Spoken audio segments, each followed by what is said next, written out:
Hi, I'm Miles, and I'm one of the pastors here at Shady Grove.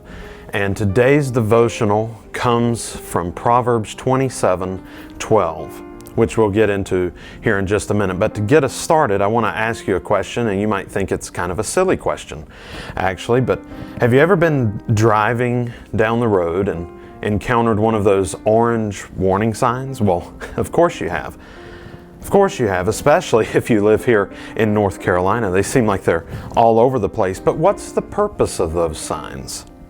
The purpose is exactly in the name. They are warning signs. They're meant to warn you that if you keep going as you're going, and if you aren't prepared to adjust course, something really bad could happen.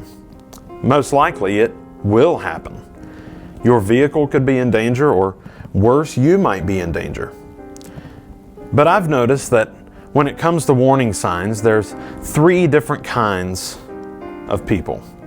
The first group, they see the sign and immediately make a change. They merge into another lane safely, and then they avert the crisis. But another group of people see the sign and they just keep going. Then there's another sign, then another sign, then another sign, and the signs occur more and more frequently. And then, just before there's a big problem, they jerk the wheel and get over into another lane and take out 15 cars in the process. But then there's a third group that pays no attention to the signs. They pay no attention to the warning signs. They keep going as if there is no problem. There's nothing to see. And then they crash, and really bad things happen. Now, just from this, maybe you've picked up on where we're going today, but just in case you haven't, while there are physical warning signs on the side of the road, there are warning signs as well that we encounter in our lives. But the problem with warning signs is we can be oblivious to them, can't we? So, how many of you have seen the warning signs for other people?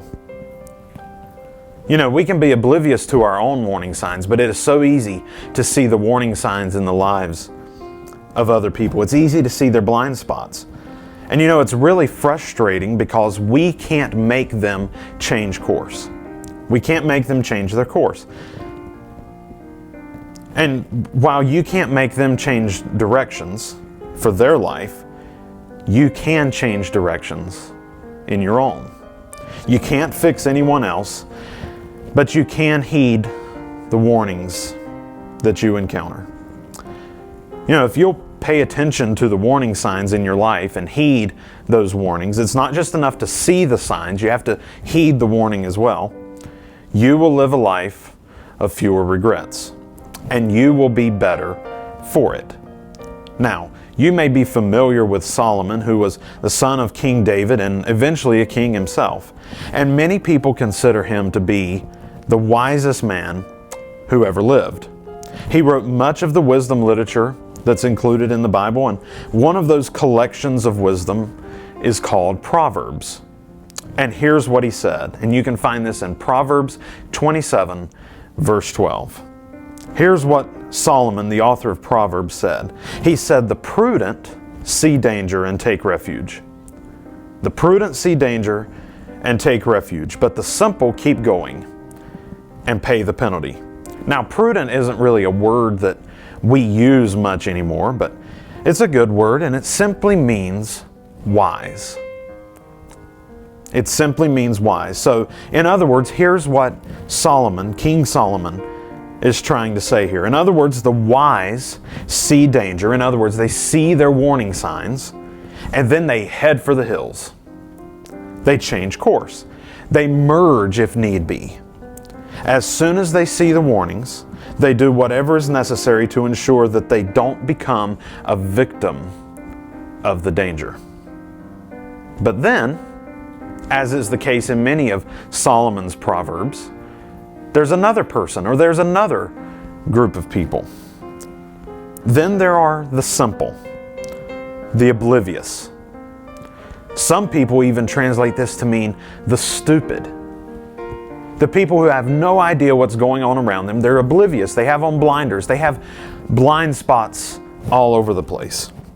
And they don't pay attention to the danger. They don't take notice of the warning signs. And obviously then they don't heed the warning signs. They just keep on going, totally unaware of the danger. And then the danger strikes, and it strikes hard, and it's brutal, and may even be deadly. It's brutal, and maybe even worse. So what do we do with that? Well, this might be obvious, but we should avoid danger. Now, I know what you're thinking. That's a lot easier said than done. But here's what I know about you, because I know it about myself. You want to avoid danger. You want to see the warning signs. You want to avert the crisis. Like me, you probably have had some things in your past that you wish you could take back. You probably have some regrets.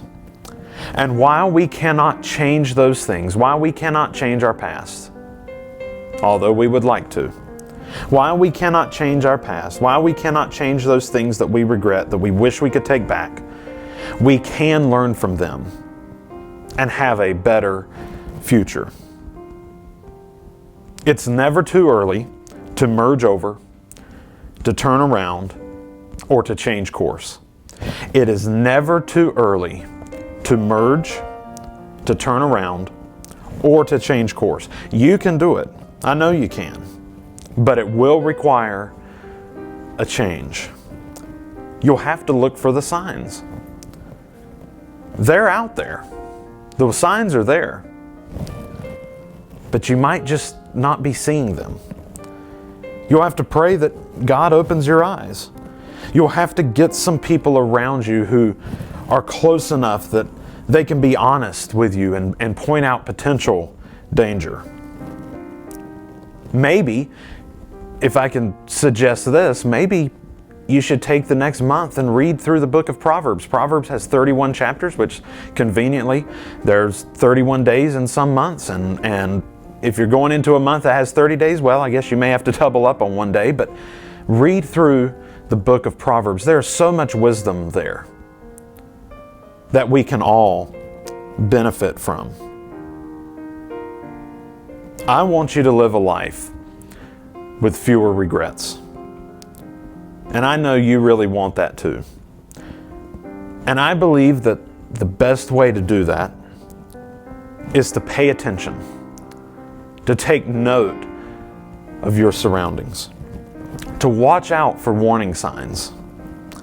And you, if you do that, like the prudent, like the wise, will avoid danger and live with fewer regrets, which I know we all want. Hey, thank you so much for watching this week, and hope you have a great week, and we'll see you soon.